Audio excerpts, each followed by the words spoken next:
Good afternoon, everyone, and welcome to another fabulous episode of The Night's Pub, www.thenightspub.net. Coming to you live on this beautiful Tuesday day here. It's 1:30, and, a couple of days after the New Year. And just joining me as usual is Brother Stan the Man via Skype. And how y'all doing out there? Oh, man, it's just been busy times, man, and just looking forward to a new year. And, hey, guys, just wanted to get this out here before we get cracking on the show here that we've been sending out a lot of emails, and we've actually had some authors respond, and looks like we're going to have a pretty good lineup coming up. On this Thursday, January 5th, 7 o'clock p.m. Central Standard Time. Please remember that, Central Standard Time. We're going to have Michelle Markham, author of Reign No Evil. She's going to be coming on, and she's going to be talking about her true story of liberation from evil spirits that entered her home and attached to her after she dared God during a prayer to prove that he was real. So exchanged some emails with her. Been looking forward to actually going to look forward to her. Her story is really incredible. Also, January 14th, we're going to have a Mr. Paul Smith on, author of Mo 41, the bombshell before Roswell. about an instance of a UFO crash before Roswell that happened down here in the Cape Girardeau area, about 10 minutes from our broadcast studio. So, other than that, we have a couple more authors that we're just figuring out some times and dates for them to come on. And as you've noticed, that there's a few different changes on the website. There's a chat room now, and also there is a you go to the About Us. We're going to be changing some things around.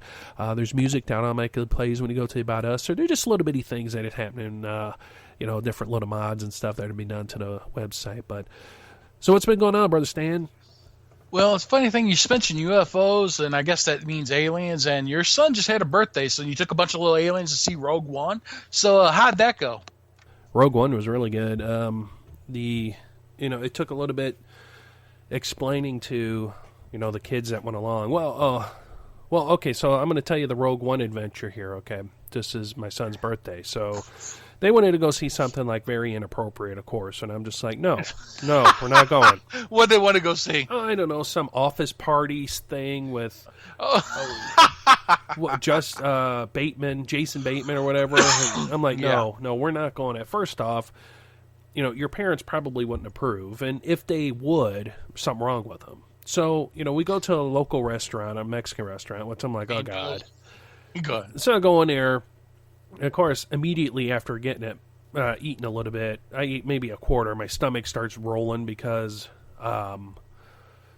it's just, I don't know how they cook it or whatever, but it just, I don't like, I'm not too hip on Mexican. So we leave there, we go to the movies, we get to the movies, and down here, Warenberg has $5 movie nights on Tuesdays. Well, I guess it was Tuesday, so there was a line a mile long. So we get in the line. And of course, boys being boys, slapping, grabbing, doing whatever. So being boys. Yeah. So go up there, and it was like the 7:05. Well, we couldn't make the 7:05, so we're going to do the 8:15 show. Okay, so we get in there. We have like 40 minutes to burn. So the kids are playing in the arcade. I'm sitting there. And, man, I just felt weird. Just something. Well, first off, there was a lot of people there, and I was just kind of getting a little wigged out. So I was just sitting there, and I sat there with Lisa, just, my back to the wall. And I'm sitting back, and, I'm just kind of watching everything. Well, so we go in. And, of course, this is Cody's birthday. So we go in, we do... buy the kids popcorn and candy and everything else. They had this big candy machine. It's really cool. A little expensive, but hell, it's a birthday. So you can mix all these candies up and it puts it into a container. A couple kids wanted it. So we're sitting there and we sit away. We sit a row ahead and all the way down to the right, the last two seats. Now this is a packed house, of course. Yeah. So the kids sit all the way up, by the, they're all the way to our left, and there's 9 of them. So they almost take up a row themselves. So they're sitting there, and there's a few of them that that were quite young, younger than these guys, and they were really cool. It's always a kid or two that you have the issues with. Yeah. So we're sitting there, and you hear them kind of giggling. Everybody's talking, and this big dude. It's probably the biggest human being I've ever seen before in my life. Stands up. He's like, and points right in the direction of the two I thought were doing it. Mm. You better fucking stop throwing candy or I'm going to come back there and I'm going to beat the shit out of you. He knew they were doing it. Well, so there's somebody who, this isn't a game. So I look over, and of course, the two are like going, so they continue to do it. I get up. So I go down there, and I'm like, hey, guys, what the hell's going on? Oh, we don't know. I said, don't lie to me. I will take your asses out of here. I will sit you outside, and I will call your parents and have them come pick you up. Stop it. I said, that guy right there, I should let him come back here and just kick your ass. Seriously. He doesn't come in here to pay money. Well, when I was doing that, here comes the manager. He got the manager. He did he did the cool thing. He could have went back there and... There's no answers or buts. So I'm sitting there and I'm getting their ass, right? Well, they didn't know who I was. I'm like, no, this is my son. He's up there. He's the good one. These little two assholes. I took their candy and I was like, one more piece of candy goes flying up there. I said, please let me know. I will drag you out of here and have your parents come. And I looked at one of the kids. I'm not going to say his name. But I said, you live a door down from me. I'll kick your ass. And then your grandma and grandpa will also kick your ass. You know, these kids are, you know, his mom and dad are divorced. Mom's getting remarried. Dad's getting remarried to other people. So, I know. You know, he's got to be all like, you know, I'm going to be the rebel. And I'm like, that's just going to get your ass kicked, dude. The other kid. And we know from experience. Yeah, right. And so the other kid is, what do you mean, Mom, that you did not cut my crust off my peanut butter? Get down and obey me. Yes, dear, yes. Oh, please, I'll obey you. Seriously. And I just look at, because I've been, in fact, they were the ones that asked me, because the kid, I help teach, or I help coach volleyball. And these kids are all like out of breath and stuff. So I'm like, okay, let's do some warm-ups. Let's do some drills. And she's a nurse at a hospital down here. And, you know, she's pretty cool. So she's like, that's a really good idea. Well, her son kept being a load of shit. So I'm like, listen to me, dude. I said, right now, give me 20 push-ups. I said, give me 20 push-ups or walk out. So he did 2 and got up and stomped off and walked out. And because I hurt his feelings. So since I called him out and hurt his feelings, I get a phone call. Hey, Elliot, yeah, we appreciate you, but we really don't want you coming back. Your techniques are a little too little militaristic for the kids. So, you know, we want them to have fun and stuff like that. I'm like, yeah, okay, I understand that, but you also got to understand there's a behavior issue there. You know, that's why the parents are there. But, you know, this kid, several times, we'll be at a game and I'll look at his mind like, I said red Gatorade. Red, what is wrong with you? And I just look at him. I was like, dude, why you talk to your mom like that? And he just kind of looks at me, and I'm just like, so I had that kid. Then I had the parents broke up kid, and I mean, I got them all outside, and I chewed every one of their asses. If they deserved it or not, they got it. Yeah. And Lisa was like, you just need to calm down. You're going to stroke out. I said, no, absolutely not. I said, how do you justify paying for these kids to go in, sit in a movie, and other people around them, even more important, go in there and have other people sit there and them throwing candy at you? I said, that guy, thank God that, I said, God was on our side, because honestly, he would have kicked my ass. I mean, he would have picked me up and broke me in half. This dude's arm would have been like the Hulk. Hey, this dude's arm was bigger than your thigh. This would have been like the Hulk grabbing your ass. He would have grabbed me and bloop, that would have been the end of me, because there would have been nothing human unless God sent down a magical hammer right at that time and I cracked him with it. There would be, we couldn't have done anything. So that's the problem with adults too, is how do you, like you said, justify? These people paid money to come see a movie, not to be antagonized by some dicks. Right. Some little pricks whose mommy and daddy don't want, well, you're too militaristic. But Tommy, you're having a timeout. Guess what? Tommy needs to be disciplined, and you yelling at him 50 times and then caving in ain't helping. And that's why we have the problems we got. So now this is after the holidays. So I took some time off for this holidays, because after, a rough semester and, just kind of I needed to break away. So my father-in-law retired, and so we go up the Thursday before Christmas. I think it was the 22nd or something like that. So we go up, and we go up there to the retirement party, and it was cool. And so my nephews, which I don't see because they're from, Virginia, so I don't see. So they come in. So my youngest nephew, now it's funny because Lisa's brothers, now they have small babies. So, we're our kids are grown, and her sister's kids are grown, and so now it's the boys' turns to have the small babies. So I have a niece who is my goddaughter, and my 2 nephews, and they're cool kids. But so the eldest one, he terrible threes, and even my brother-in-law is like, he goes, screw terrible twos. He goes, it's terrible threes. I mean, the kid bawled, and it was like, no, and screaming, and I'm just going, So I'm like, okay, I can calm down. The youngest one is 9 months old. He's cutting 4 teeth at the same time. And I'm like, oh my God. So he didn't want anything to do with anyone except for Uncle Elliot.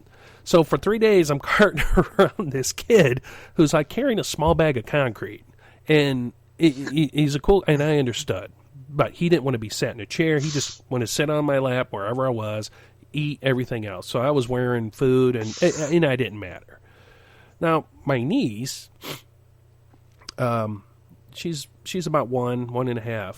She don't like anybody at all, except for mom and dad. I mean, hates everybody.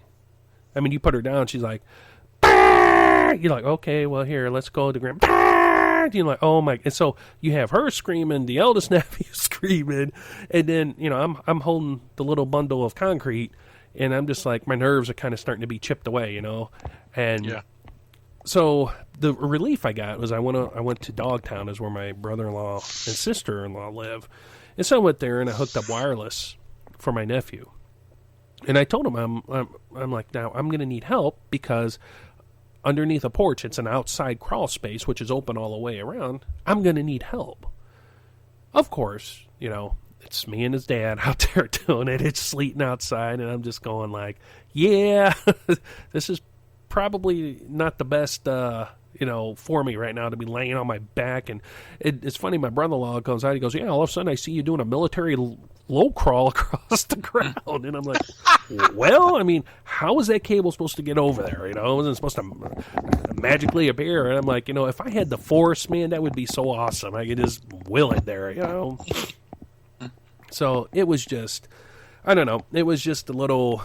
and then plus, then on top of that, and then coming back, and then immediately we come back the next day, we do the whole movie thing. But, and for people that are listening to this, and, that listen to this recording, if your kids are assholes, get them under control. Because I tell you what, I've seen a lot of people, and I applaud them, that snatch kids up that are being assholes and correct them right then and there. And I watched this up at the mall. Some kids were sitting there, being ignorant. And this old guy says, hey, stop. And this kid, pushed him. He knocked the piss out of him, this old guy did. And I'm like, good for you. And this kid's like, oh, my hurt feelings. I'm going to have years of therapy. Just the look he was giving him, No, I'm going to have to have years of therapy. Mommy's got to hug me now. And no, listen to me.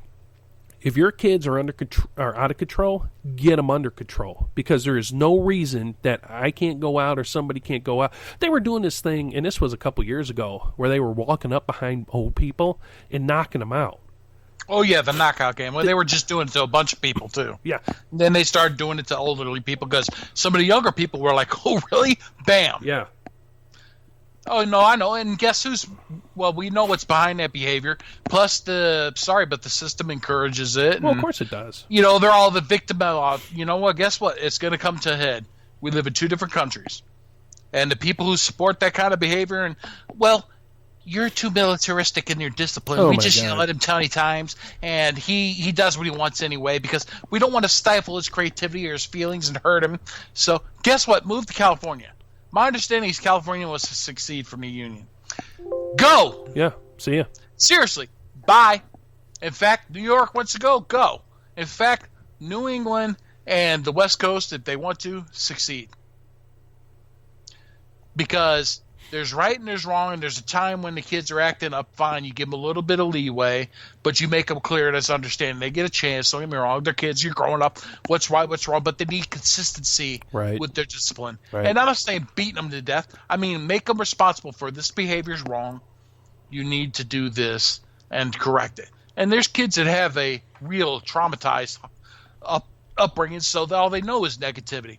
They don't know how to respond to positivity. It takes time. And those kids, you still consistently give them discipline, consistently show them that this is wrong and this is right. And you, again, I hate to say it, but apparently from a great deal of people who have much more experience than us, than I do anyway, raising kids from when they're a little up is kind of like raising a dog. Or, there's a system of rewards and punishment, discipline, and, good. Show them you love them, but what you're doing is wrong. Here, this is the punishment for doing it. And you consistently do that. My experience comes from psych and dealing with all those kind of kids, plus having been one myself. And, now I'm going into a different branch, dealing with the more adult-oriented Down syndrome, autistic, and stuff like that, and take care of them people in a group home. But still, it's still going to be a lot of the same things with behavioral, certain way of doing things. Right. And especially, so many parents, and I've seen so many parents who have tried to do the right thing, but they have schools and they got the system punishing good parents. And, I'm being abused home. Guess what? Fine. You want the kid? Take him. Here. Go live in that life. And then you abandon me. No, you didn't want to do what you were told. You didn't want to learn right from wrong. Well, Tommy's not. I don't give a damn about Tommy. Tommy's not my kid. You are my kid. Guess what? I don't care what they do. What you do is this. Right. Stop. And here's the other thing. If they're hanging out with kids that are that bad of an influence, then you make damn sure they don't hang around those kids. Oh, yeah. That means if they don't get to go out and go play with them, then they don't get to go out. You find out and you track your kid like you're putting a microchip up his ass, and you find out where he's going at all times. Yep. And you go find out who his friends are. You talk to those parents. You and other good parents get together and have groups.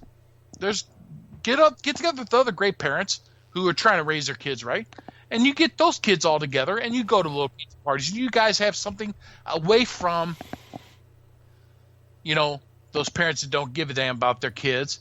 And if you can be a benefit to those kids who have parents that don't give a damn about the kids, and you see that the kid is hungry for a family, do the best you can to be a positive influence on that kid too. Because without that light coming into their life, all they are stuck with is darkness. And if you're raised in an environment with nothing but darkness, then that's all you're going to have inside of you. And that's going to come out in destructive ways. So those kids need as much light as possible. There's good church youth groups. I'm sure there's still good Boy Scout troops out there, Explorer Scouts, stuff like that, that you can have positive effects on some of those kids that desperately need good upbringing and some light in their life. Because when they go home, either mommy and daddy are strung out on drugs, alcohol, or abuse, or you name whatever. And that's all they have. And that's all they know. And they don't want that, because no child wants to grow up in that environment. And it's not the kid's damn fault that they grow up in that environment. It's because the freaking adults not either having kids at too young, they're not ready for it because, well, TV and MTV and everything else says it's okay. Heck, you got TV shows. Divorce. They're taking and making great TV shows with good writing, more appealing about destructive ways of life. Divorce, promiscuity. Oh, again, what is that? Real Housewives, or what is that? Sex in the City. Oh, I had 50 partners. Oh, it's just great. I like taking his dick. That's all that matters, and that's all it is. Or not. Let's not have a good mother, father go through hard times, but stay together and overcome and succeed. And they're busy raising their kids in a destructive environment and trying to teach them and keep having to deal with those destructive attitudes and trying to teach their kids right. Raise your children in the right paths, and they will not stray from when they get older. They may. Everybody gets off the right trail. Everyone. Oh, yeah. But teach them that when this starts getting destructive and this starts ruining hard and having hard times in your life, kids, stop. Take a look at what you're doing. And that's the other thing and why they want to have us doing 50 things at one time and they don't want us to focus on anything. Because then you have no chance of really having critical thought. You're reactionary. You're not thinking in terms of, why is this happening? Stop and evaluate what you're doing and what's being taken place and why you consistently do this. You're being forced into it because of the environment. You're forced to make these decisions. You're forced to react. Working in a hospital and why they overload a lot of their techs or nurses, even where you have to do so many patients. They put you with so many patients you have to deal with, and there's like 20 things per things you have to do, plus all these things you have to do. So all you're doing is responding and making snap decisions as quickly as you can. You got bells, alarms going off, the phone's ringing nonstop. So you don't have time to really focus and concentrate on what you're really doing. You're just reactionary. And so much of life is just now minimizing your thought process to where you're thinking like a gnat. So you're not critically thinking, you're just reacting. Right. And that is the enemy. He wants you to react emotionally. He wants you to react situationally. Whereas if you stop, pause, and even if what's happening is, well, you know what? If what happens, happens. Because maybe the Lord wants you, no matter what, he wants you to stop and give it some thought to what you're doing. There's the difference between snatching somebody from in front of a car and, wow, if I don't do this right now, this is what's going to happen. Well, let it happen, maybe. Because what's going to happen, what you can do after whatever happens, is something better than reacting to and stopping and plugging that leak. Let the dam bust, maybe, because maybe the dam needs to be rebuilt. You know? Right. That's pray. Ask. The Holy Spirit is our guide and our teacher. And sometimes we have to make the decision because that's what God wants to see what we do. And sometimes he'll give us as much guidance and says, I don't want you to do that. It's just figuring out whether it's the enemy telling you, oh, I don't want you to do that. And he's guiding us. Or is it God going, I don't want you to do that? Is it the enemy who is causing the issues in your life, trying to stop you from achieving what God wants you to achieve? Or is it God going, I don't want you to do that because that is not good for you? So much discernment is a big issue too. And I'm really trying to work on that and have been for a little bit. Because, again, I made a decision that I thought for sure, absolutely, this is what God wanted to know. Yeah, but not exactly that. He wanted me to do something different. But I went with that instead. It's taken me 3 to 4 months to finally go, you know, the road's not smoothing out. In fact, things are getting worse. And I've had somebody give me good advice who were trying to guide me. But I was like, no, I was so sure. But I was so sure. And I was clearly wrong. And I learned from it. You know, I learned. So I'm adjusting. Pray again. You learn your lesson. And you change from that destructive or whatever you were doing that was not benefiting you to maybe what the Lord wants you to do, and you pray about it. And so far, everything's been kind of actually going smooth since I made that transition, and things have leveled out, and the path is getting smoother. He's set me upon the right path, whereas beforehand, I thought it was the enemy trying to prevent me from doing this. No, it was the Lord giving me a good warning, but I didn't know it was him. And that's discernment, man. Sometimes you get caught up in that it's you believing it's something it's not. When it's a warning, you know, right? It's grab that hot cast iron skillet there without a oven mitt. That's probably going to burn your ass. Wow, that's hot. You think? I don't know how many times through life, man, we burn ourselves so often. Oh God. Wow. You know. Oh, and it happens, you know. I mean, it's easy to get confused. It is. Yeah, well, you try to do the right thing sometimes, and you get caught up in that. Is it the right thing for you? Is it what's right for you? It's what you want versus what God wants, because you know what you're looking for, and the enemy makes you think it's this. God's like going, well, we were just discussing that, going, I know what you really want. You may not, you're a little bit confused, but I know what you really want, and you know what you really want too, but you're confusing what the enemy is selling you and what your flesh and you think is right because you're thinking logically understanding, because God doesn't respond to human logic. Well, and God, also God, I mean, is just wanting to see if you're going to react, and you know, are you going to take action? Yeah, are you going to sit there and be complacent like I was for God knows how long? Are you actually going to step up? Because you're sitting there waiting on God. That's the other thing. Sometimes you need to wait. But you get complacent if you wait too long. You keep going, waiting on God, and he's like, well, I'm waiting on you to take a step of faith and a leap of action so I can kind of guide you on the path, but you sitting there is not helping. Right. Well, there's so much of this going, when do you want me to wait on you, God? When do you want me to take a step and leap of faith and do what so you can start guiding me? It's so confusing. It's not clear. And that's where we look through the glass darkly. I get that, but And sometimes God, he can definitely get your attention when the Lord Jesus wants your attention, and he can be very freaking clear about something, you know? Right. And you're like, I know this. And then you're sitting there stuck going, well, do you want me to take action and take a leap of faith? What direction? Or do you want me to wait on you for you to give me a direction? Or am I doing what you want? Or am I doing what the enemy wants? Damn.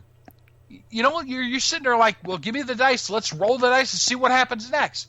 You get to that point of going where you just don't want to make a decision because you're like, whatever I do is wrong. I want to go the right way, but you need to be clear to me what is the right damn way. Yeah, but and, you know, sometimes he wants you to make the decision, and you're sitting there waiting for him, and you're going, what it is you know, he's just wanting to see if you know what decision you're going to make, and you know, just like you just found out, you worked at this place 4 months, it didn't work out, but you moved on. But not every time is it going to be that way. No. See, because it's not, that's just it. It's such a random, it seems like it's random anyway to us, or at least it does to me, because you can sit and wait on the Lord for a response. And you can wait, and he can make you wait for God knows till the cows come home. I don't know. He'll win. Or he can make you wait a day. Yeah, that's my point is you're like, I want what you want me to do. But I need you, since you're the creator of the entire freaking universe and existence, to make it clear to me what you want me to do. But then but no, I get it. You make a decision. Well, okay, I make a decision and it's wrong. Well, damn the luck, it's wrong. Well, then what's the right decision? Because you didn't tell me what that was either. But here's the thing to do. But here you got to think about this, okay? Oh, I do.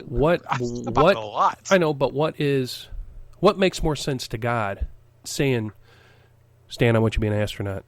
Start training to be an astronaut. No, listen. Or guiding you to Stan now, are you going to, okay, yeah, you should take that class. And, well, God, am I going to take, well, I'm not going to tell you what to do. But I already know what you're going to do. But you need to make some decisions to get there. And along that path, have life experiences to help build upon that. So God going like, I want you to run a Dairy Queen, or I want you to do this. I want you to be this. I want you to be an engineer. Or is it like, hey, that didn't work out, but yet that built upon the next thing you're going to do. And it may take a lifetime. I mean, but don't get me wrong. I understand what you're saying too, but there is times where he's going to want you not to do a damn thing. Right. And there's times he wants you to do something. And then there's times where you're doing something the enemy wants you to do. And then and I get it, you build upon experience, but then before you know it, you're going, okay, well, hell, I'm 95 years old. I didn't achieve or get where the hell you want me to be. What was I supposed to do? And I mean, that's, again, I get this the philosophical. But how do you know you didn't complete what you were supposed to do? Well, that's the whole thing. Is you don't know until you appear before God, and He goes, you didn't do what I want you to do. I mean, we put so many restraints upon what we have to do. Like, we think we have to please God. We think we have to do, God, I have to do this, and, just to please you. And that's not the relationship. And this is just my thoughts, No. It's just, I'm not achieving anything. You don't know what you're supposed to do, because if you knew what you were supposed to do, you would screw it up just like everybody else. If God said, hey, you're going to go out and you're going to be an engineer, okay, and you're like, oh yeah, and you go out there and all of a sudden the money starts coming in, what does Stan start doing? Stan starts getting involved in drugs and hookers and stuff like that. And you're like, no, I won't. Oh, but there's going to be another side of that lifestyle you're going to be involved in. So you get married, you have some children. Doesn't work, so you start cheating on your wife, she starts cheating. Then all of a sudden, you're in a whole whirlwind of shit, and then you're like, what happened? God's like, well, you wanted to be an engineer, so I gave you that lifestyle. You wanted to be a CEO of this. I gave you that lifestyle. You couldn't handle it. Instead of building up, like you said earlier, up a little step at a time, I gave it to you. We couldn't handle it. We couldn't. I mean, just look at all the prophets and the laymen in the Bible and stuff. Look how they were progressively built up over time. And the thing that really confuses people is we're never given the time in the Bible is not. There's no factor there, because you can't really delineate time. Then and say, well, unless it specifically says, 2 years later, Moses is out doing jumping jacks and cartwheels in the desert. No, I mean, unless it says 47 years or whatever, we have no time how long these people have taken up and what they went through and, that building up. So I understand your frustration, but realize you have no clue what God wants you to do until you've done it. And it's not like all of a sudden you're going to be like, hold open a door, and angels are going to start singing, Gabriel's trumpets are going to start playing, and they're going to come down like, hey, Stan, just want you to know that you've done what God wanted you to do. Well, you can die in peace now. And you're like, here's some roses, here's a $5 check, And you know what I mean? But no, dude, I know. I understand. We have that mentality, though, of going like... mentality, yeah. It's the kid mentality. It's like, hey, Dad, look at me, Dad. Am I doing what you want me to do? And that's where a lot of this confusion comes from. Is because we're kids, and we're trying to get mom and dad's attention. We're trying to get the parents' attention, where it's like, look at me. Am I doing what you want me to do? And God being the patient parent as he is, like, yes, just it's fine. And there's sometimes as a parent where you're like, look, I love you for who you are. If you're flipping burgers, if you're shoveling, coal in a mine, if you're a miner, if you're a doctor, whatever, I love you for who you are. I'm going to guide you. But I need you to take the front. I need you to take that stance and push forward. Now, just like, recently, you found out. God told you, hey, this is what I wanted to do. I thought this is what you wanted me to do. And God was like, I don't think so, but hey, this is good experience for you. And 4 months later, you're like, man, this wasn't right. And God was right there like, yeah, okay, so now you realize that. And now you've had experience built upon that. And now you're going to another job. And that just helped you a lot more. You said yourself as a stepping stone. Hospital here, stepping stone for me. It's just going to take me a lot longer to move on. But I already know that this is not my final destination. I mean, God has flat out told me that. He's just been like, look, this is a stepping stone. I've even had people verify that and went, you're not going to be here very long. You're not going to be... My wife, who's, she thinks what we do anyway is kind of weird, the heebie-jeebie stuff. And she's just like, I just know this is going to be a stepping stone for you. I just know this. She goes, I know this. And so... is it what God wants me to do? I have no clue. I'm not just like, okay, God, take, whatever you want me to do, let's do it. And there's decisions I've made. I mean, look at the roofing thing. That didn't work out, The business thing, or the computer company, that worked out great for, 6-7 years. And then finally it was like, yeah, you need to move on. Thank God I did, because of, the cancer scare with Lisa and, all these other medical things popped up. Medical insurance saved our rear ends. And, but it's all about blind faith. And I know that gets frustrating. And that is something I've really had to learn. And, like you the other day said, man, you look so peaceful. And I'm trying to make peace to where it's like, look, I have faith in God, but I'm also one of them adventurous children to where, I kind of tiptoe out there and, or I go out there and I'm like, well, I'm going to try this. And God's like, you can try that, but that's not what I want you to do. But I want you to learn from that mistake, because if we don't ever learn from our mistakes, we'll just keep doing them over and over again. And, it's a lot of it is, the adventuresome, the whole, journey, the journey that we have to experience. And so it gets frustrating, and it may take a lifetime, and I'm okay with that. I mean, seriously, I know, and like so I'm sitting there mudding last night, and my daughter's in there, and she's going to go to college, and she's working in school, and so she's really busy too, and I barely get to see her. So we're in there, and I'm finished mudding her, or we're putting on another coat of mud, and she goes, and I go, and just out of the blue, she's like, Dad, I'm really going to concentrate in school, and I'm going to do well. I want to do good for me. And she goes, this is what God wants me to do. And I'm like, okay, great. And I said, boy, I wish I knew my God-given talent. She's like, what? She's like, well, what if you had the Force? And I'm like, and now this is me and my daughter talking, right? And I'm like, I am 100% sure if I had the Force, I would misuse it. And that's why your dad does not have the Force or is not a Jedi Knight, because God knows that if I had any of that, that there would be a high probability that I would misuse it somehow. Not for evil, just for kicks, inappropriate kicks probably. But nah, I think a big help for you has also been taking that philosophical class. well, I mean, Well, no, I mean, because it exposed you to a lot of deeper thoughts in a lot of the way that way too. I mean, like I said, for me, my biggest thing is, well, I told you this whole last year has definitely been it's been a trial for you. I trust in the Lord, lean not unto my own understanding, acknowledge him in all my ways, and he will set you upon the right paths.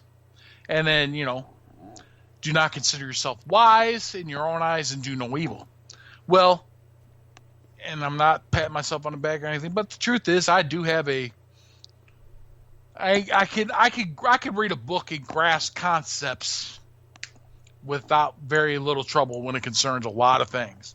So I have a good deal of, like, say, understanding and even experience and knowledge of things. But one thing I can't see is that grasping and of trying to understand, I guess, God's whys and why he does whatever.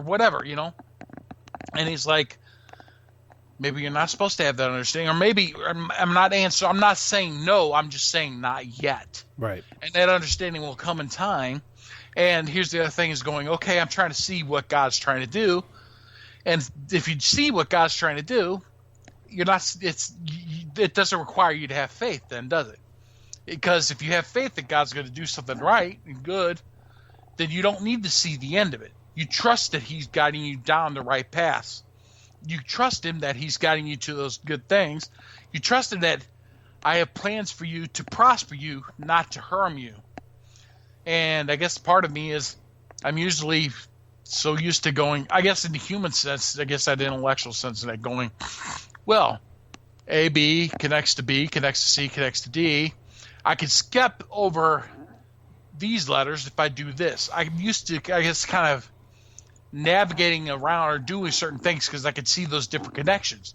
But when you're with the Lord, he's making connections you can't see. Right. Because he's got multiple, he knows that this person over here is going to do this, to this, to this, and it's going to lead these people to do these actions, which is going to lead to this, which is going to show up here, which is if you do what I want you to do, then he's making these connections you are not going to be able to see that are going to have the repercussions that he wants to have the events and the things that are transpire the way he would like them to be. And that requires you to have faith and trust that you're doing your part. And I'm busy trying to go, okay, this makes no sense. Why am I doing this? And so this entire year has been rough, and plus has really been working with me going, like you said, or like I've said, taking those leaps of faith, trusting that I'm doing what he wants, and taking action instead of being complacent and waiting on him to do what he wants. And for him to go, send Gabriel to go, okay, Stan, shh. Now, if you go down here and make a left on the second red stoplight, and then I want you to make that right and stop at the first house in the corner, go up there and ring the doorbell and ask for Peggy. Peggy's going to have a package for you. I'm waiting for that kind of stuff, the kind of direction. And he's like, no. I want you to take a step of faith. I want you to trust me that I will get you to where I want you to go. So, and I think still overly logically and thinking that this was this. And he's like, go ahead. I'm going to give you as many warnings as I can that that's not what you want. But you're kind of hitting around the target. You're not over the target where I need you to be. But go ahead. You're going to learn something from it. And that's what he did. Right. He finally said, fine, okay, go ahead. He'll learn from it. 4 months later. Did you get that? Did you learn that? Yep. I understand. I get it. Believe this or not, I get that. And it's that leaps of faith. And that's the frustration and the discernment of going, okay, how can I save myself from having to spend another 4 months of my life doing something that was not bearing any fruit. I mean, it was lessons learned. I get it. And so in one sense, you're going, okay, you learned something. I don't want shit to take a freaking lifetime. That's my biggest thing. I've already wasted, 2/4 of my life as it is. I have maybe 1/3 left. And I know in one sense, I understand it takes a lifetime sometimes to do certain things. But in another sense, it's like, I'm sorry, that's like 50 years of my life. It's pretty much almost gone. And I'm still living like a damn college kid in a busted up messed apartment with the ceiling freaking falling apart because I shot this acoustic ceiling like crap, living on a couch. And it seemed like I'm not able to upgrade or pursue, or my circumstances. At least I'm not living in crack freaking houses or apartments now. So I guess in one sense, I've upgraded to where I'm not living in a crack-infested apartment with the neighbor next door who's giving out the pass key and all that other stuff. But in the other sense, I know we're not supposed to compare ourselves to other people too, but I'm tired of looking at the rest of my family, or my brothers, or my younger sisters, and going, where did I go wrong? And they have done so better and much better off than I am. And I'm tired of being... And I know, I'm sorry, it's a human thing, but it is. I'm tired of looking at that and going, so really, where the fuck did I go wrong? Why have not I prospered in any ways? And I do take those steps back and going, okay, well, thank God I'm not living in a van down by the river. Right. No, I am, but I also do look at it like, it's not like I'm afraid of hard work, because God knows I've worked my ass off. Physically doing jobs, I've worked my ass off. But I haven't, it's like, I can sit and I can look at these other things and go, well, you didn't do this, this, this, and this. So, well, I'm still stuck in these situations that I didn't want to be stuck in, that I worked my ass out of before, and then this event happened, what put me right. So again, it's the enemy came up, kicked me in the face, and put me right back in the damn hole. And you're like, okay, God, I'm tired of climbing out of this damn fucking same hole. Can we knock this fucker off the freaking mountain for a change and let me move forward, hop that mountain a little bit? Or do I have to constantly, just as soon as I'm getting ready to get kicked out, crawl out of that damn pit, you're going to let the enemy kick me in the damn face again and put me right back in that bitch? What is the damn point? You get to the point to where you're like, you wind up like I was here. You go, okay, and because that's what led for, a good 5, 6, 10, maybe plus years. That wind up why I stayed, I guess, at that one house, whatever, longer, is because I'm like going, I'm not going to make a move. Why should I make a move when you're going to let me get kicked down in the pit again, or it's going to wind up being a wrong move? Why should I go take a step that's going to lead to failure again?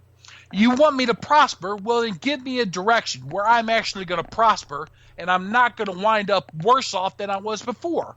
When do I get this? I have plans to prosper you, not to harm you. At what point do I get to that point? When I have already worked and I have done this many times already. Many different things I have tried in life. And I have given 110%. To have every damn one of those things fail. When do I succeed? When? When, oh Lord, when? And maybe I never do, and that's the whole thing. And that's what's disheartening about this life is part of a good sorrow. It's a straight fact as you read, biblically speaking. I have plans to prosper you, not to harm you. I have plans to love you. I care for you. We will overcome. We will do this. Okay, great. I'm 95 and we overcame. Great. I get to freaking die. Wow, that was an awesome life. Thanks. But then on the other hand, you're going, well, guess what?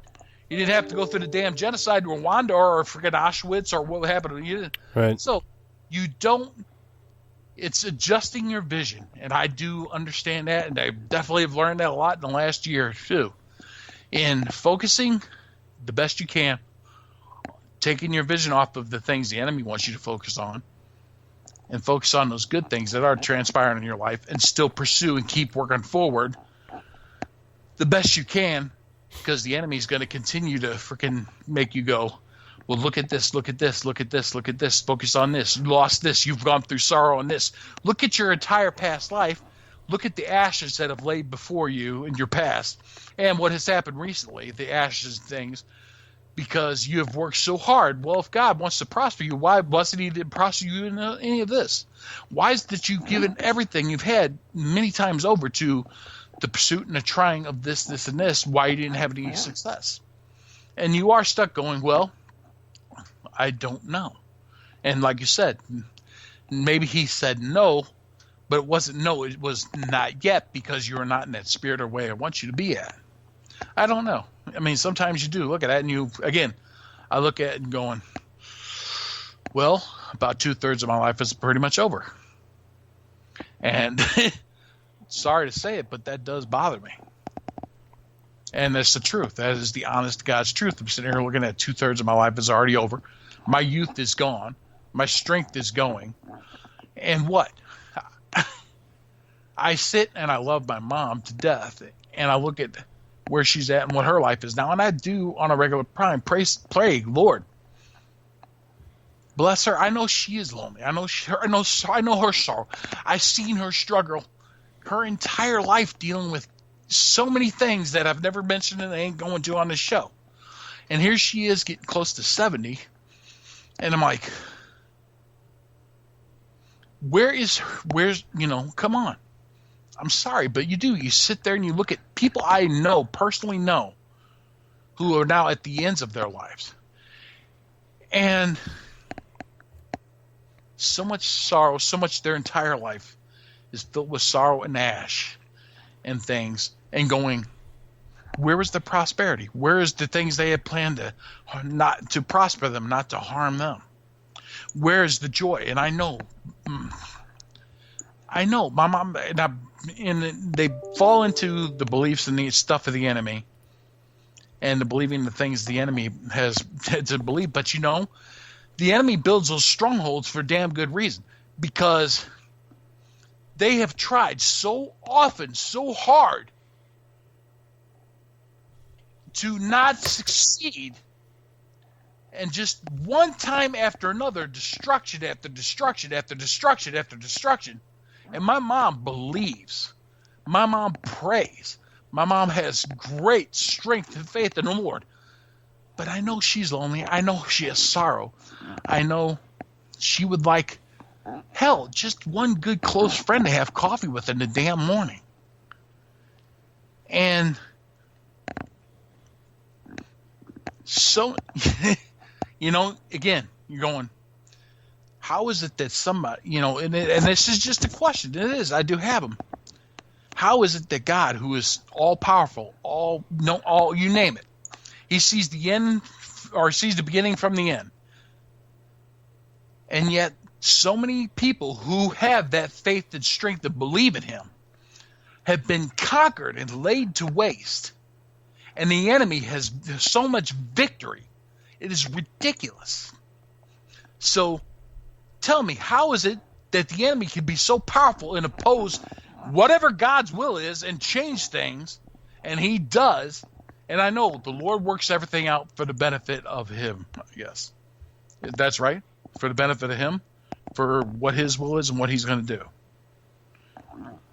Well, is that his will, that he wanted this for so many people? Was it his will for so many people who, not just me, people, the kids that I've taken care of, the children, the adolescents who have become the adults that I've taken care of, who have had, I get caught up in these little philosophical questions, and that's my own fault. And that's, again, that runs up with the way my mind works and how I'm made or how I'm built, however. Well, and you ask these questions to which I will not ever have answers to, probably, in this life. But that does halt, and that probably does halt some of my progress. Well, a lot of it, too, is, just because I know personally, so I kind of have the unfair advantage of, knowing what you've gone through. And I understand, because our backgrounds are similar. It's very easy to be jaded because humanly, you look at other people and you compare yourself to other people, which we shouldn't do at all anyway. True. But we do. And, you look, well, look at that. They're, they got this job and they got that. You have no clue for a moment what they're going through and what they did to get there. And, and then it's an automatic thing to where, and then, darkness starts creeping into your mind, and then you start questioning God. And that's the first thing is, you question God. I hear those voices every day. There's not a God. Why would God let them people do that? Because it's not God who would let people hurt people or kill or anything else. It's people. People do that. Do it. And following the enemy's guidance. I know. But since we can't physically see God, touch God, can't sit down and have a cup of coffee with God. God's the first one we blame. And he's the first one we blame because now if God sat down there and was looking at you with those wise eyes and everything else, you're like, God, it's your fault. And he kind of leans towards you because you're about to get whacked. And he goes, really? Really? It's my fault. I'm the one that made so-and-so go in there and shoot up a mall. Or, I made, the 15-year-old dump her kid in a toilet because she didn't want to be, pregnant anymore. I didn't do that. I don't do things like this.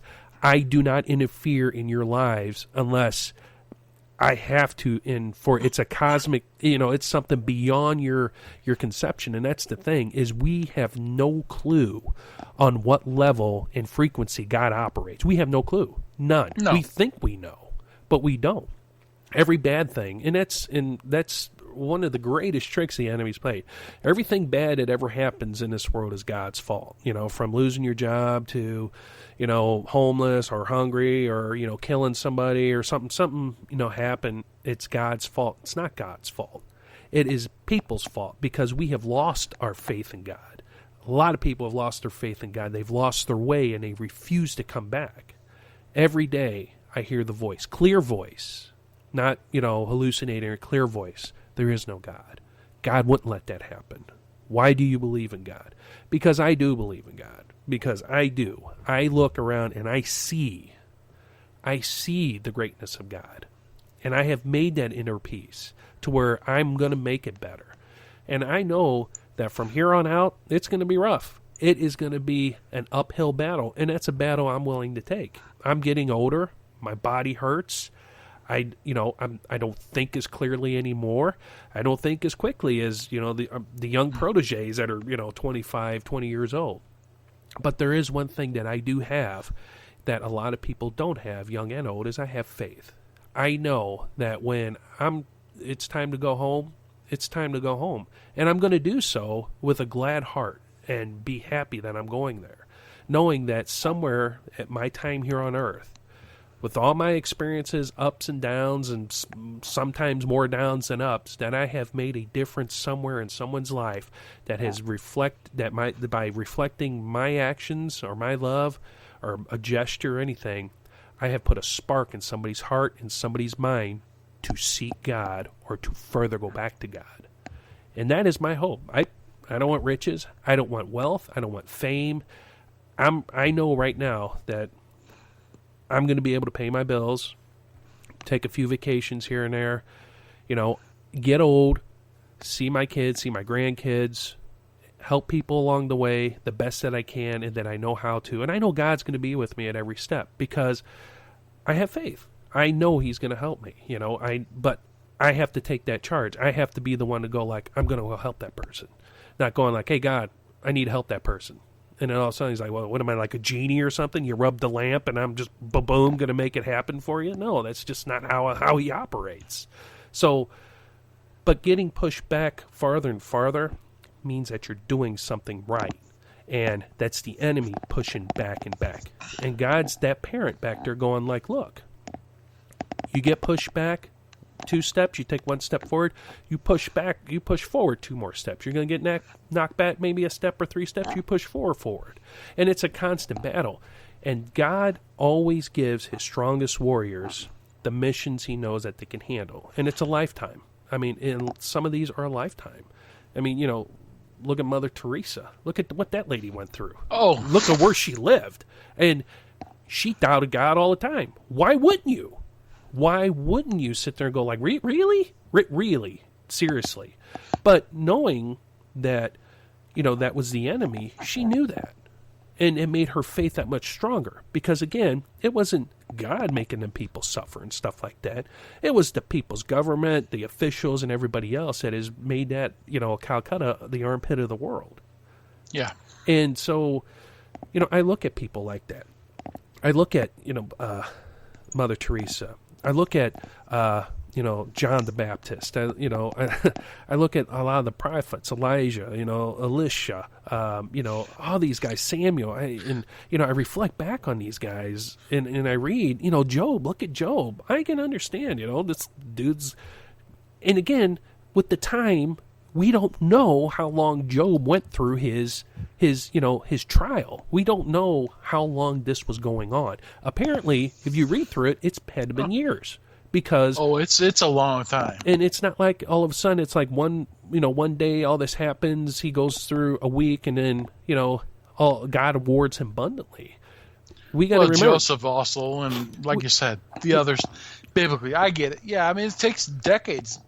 It takes time, and we are living in a time where we want it now, and if we don't have it now, what an inconvenience it is. We're in that drive-through mentality. Our age. Even before us, the generation before us, we're in that. What do you mean I can't have it now? What do you mean?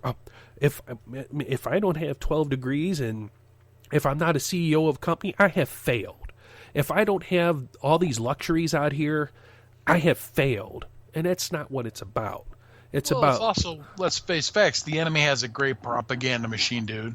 Of course they do. I mean, seriously, that's the biggest thing is we do see it, and that's part of the programming, too. And that goes back to my question, going, okay, how is it the enemy can oppose God with his overwhelmingly propaganda machine? And I mean, I get it. Through Christ's temptation through the desert, this is the enemy's world, and it's his time. I mean, we live in we live in a fallen world. A fallen world. And you have to remember that. We live in a fallen world, and, no matter what we do, and all we can do is pray and help one another out and just keep believing, keep having faith.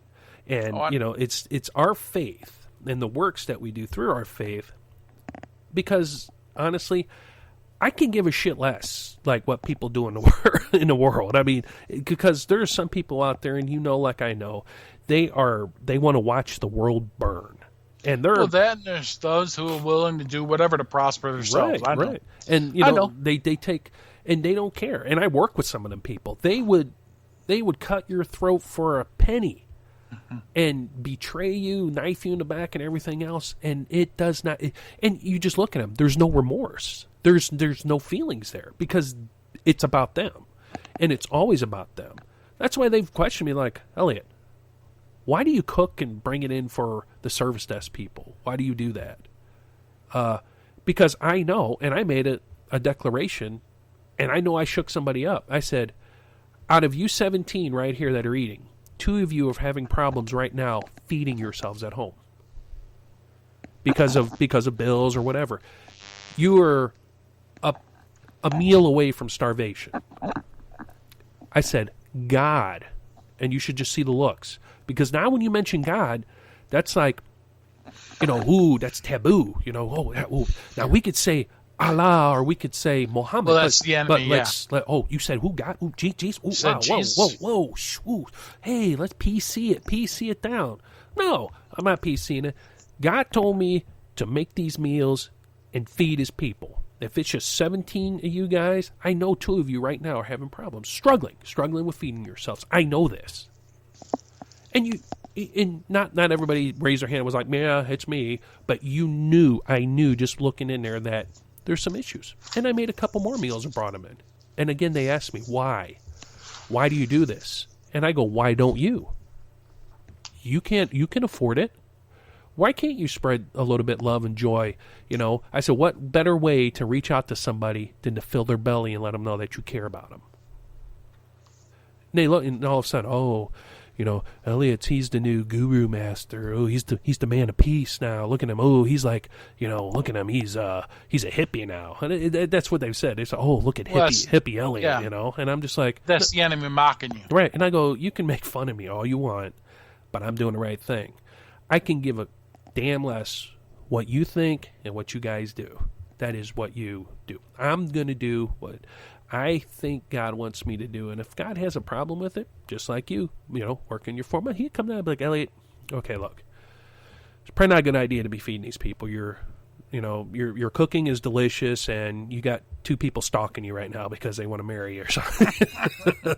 But, again, it's about having faith, and it gets frustrating. But it's that whole battle. I mean, we're locked in such a spiritual battle to where, man, we have no comprehension. I mean, we don't. It's, we think we know what's going on, but man, we don't know. And, or if we do, it's like a very just sliver of it. We're just going like, oh yeah, well, we know about the devil and the demons and temptation and stuff like that. We have no clue what is happening in the background until we go home. And then it's like, look out there. That's what's going on. That's what you've been struggling against your whole existence here on earth. Some has been worse for others for a specific reason. Some hasn't. But look what's going on. So, I mean, just look, let's take the show for instance, okay? All of a sudden, you're like, hey, let's concentrate more on our show. Yeah, let's do it, I'm sitting there, but as people could tell by my voice, I mean, I'm not feeling as well. So I'm sitting there and I'm like, oh, okay. Boom. Fired off like 15 emails. Immediately 5 people respond back, yeah, I'll be glad to come on your show to talk about, this or talk about that. This Thursday, 7 o'clock Central Standard Time, we're going to have Michelle Markham on. This lady here wrote a book, Reign No Evil, about her experience with a demonic being in her house. Had no clue what a demon truly was or what events led up to made that come in, but she wrote about it. And seeking God and, assistance, she overcame. And, she's continuously overcoming. I mean, just by some of her interviews and stuff like that. So there's a reason that these people are coming on here and, we are getting them out onto the, to our audience because God is using us. He's using us to relay messages. And it's through examples, through parables. I mean, through our storytelling abilities, because we joke about it.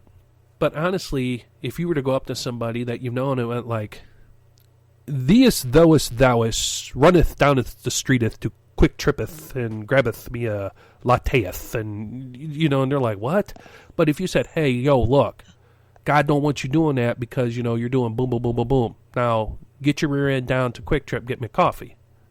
Let's go get coffee. Let's talk about it." Oh, okay, yeah, that's cool, because God uses us to reach out to people, and I'm going to keep doing it until I can't do it anymore. And I can already tell you that this new year is going to be exceptional for you, for me, for everyone we know, especially for the Nice Pup. I see us doing great things with the show and reaching out to people in areas to where I don't think we've reached before. Right now, we're being rebroadcast in Great Britain and also in the Netherlands. And whatever they're doing with our broadcast, hard telling. I mean, but they're rebroadcasting. They're picking it up and rebroadcasting it out. But, all right, brother man, we are rolling up on that magical time here to where we've actually done a really good show. Cool. I hope they enjoyed it. Hope they got something out of it. Oh, yeah. Because basically what we were doing, I mean, well, again, they're living that example of, strengthening each other, helping each other on different issues, what's going on and things like that. And just reiterating even information we know about that, I know or through those questions, those periods, those things that happen to us that we're like, when you get that low point, we're edifying, strengthening each other in our faith and helping each other there. Because again, this last year has been rough, definitely, for me, many other people, you. Yep. Hope 2017 is a hell of a lot better than what we've had. Oh, it will be. It will be, because you know what? We're going to be there to support one another. We're going to be there to pray for one another. We're going to be there and not be, the ones that are going to avoid, That's right. Avoidance is out. 2017. It's just out. I mean, it's, hey, look, I have this issue. I need to talk it out. And that's that is one of the problems that the enemy just was oppressing me the whole last year with, is if I had issues, I kept it to myself, or I repressed it, and I kept it in, and I just wouldn't get it out. And so finally it overtook me, and there's a lot of things and it's very unhealthy. But, well, my friend, before we roll, you got anything to say to the audience land? Other than pray for each other and pray for us, pray for your family, friends, and pray for our people in the government, the elected officials, because the enemy, I think we're under God's grace right now, and I'd like for us not to waste that grace. That's right. Otherwise, the darkness, this globalist evil system that rulers in high places, and I don't just mean human, I mean spiritual wickedness, would have us suffering greatly right now. Oh, yeah. Good. My friends, before we get out of here, I just want to let you know that January 5th, 2017, which is this Thursday at 7 o'clock p.m. Central Standard Time, we're going to have Miss Michelle Markham on, author of Reign No Evil, about her true story of liberation from evil spirits that entered her home after she made a daring prayer to God to prove that he was real. She's going to be on this Thursday to talk about her book and also to talk about her experiences. So please tune in. You can catch us on Shoutcast. We have some updated hardware and software, so that makes us a little bit easier to find in Shoutcast. And also, you can always listen to us by clicking on the play button at the top of the website. And also, January 14th, we're going to have a Mr. Paul Smith on, author of Mo 41, The Bombshell Before Roswell, which is actually pretty cool because he's going to be on the show talking about the UFO crash down here in Cape Girardeau, Missouri, which is only 10 minutes away from our broadcast studio. Found him, and although the book has been out for a few years, the UFO thing is not really something that we really talk about or cover. But this just jumped out at me, and just because of the area in which this has happened, and accordingly, it looks like Mr. Smith really did his homework in researching this phenomenon. So he's going to be on January 14th, which is a Saturday at 7 o'clock p.m. Central Standard Time. And there are a couple more authors that have already responded back and that we're going to have on, and we're also sending out some emails. So like I mentioned, this is usually our busy time during the year, is during the winter and fall, and hopefully we just keep it going on and really, really kind of get the spark going back in the show. But my friends, until the next time that we talk, take care of one another, love one another, look out for one another, and pray for one another. And don't stop praying for one another. And we'll see you the next time down at the pub.